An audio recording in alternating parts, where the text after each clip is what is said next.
Naglakad sina Luna at Eli papunta sa plaza. Tahimik ang paligid, tanging hampas lang ng malamig na hangin ang maririnig. Ang tahimik dito sa gabi. Bulong ni Luna habang humihigpit ang kapit sa jacket niya.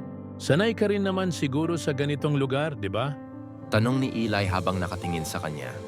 Hindi masyado, pero parang Natigilan si Luna. Sa may poste ng ilaw, may isang matandang babae. Puting-puti ang buhok at nakatitig ito ng diretsyo kay Eli. nakikita mo ba yun? Pabulong niyang tanong. Sino? Tanong ni Eli, kunot noo. Paglingon niya, wala na roon ang babae. Kanina lang. May matanda roon. Siguro guni-guni mo lang. Madalas mangyari yan kapag pagod. Hindi pa rin mapalagay si Luna.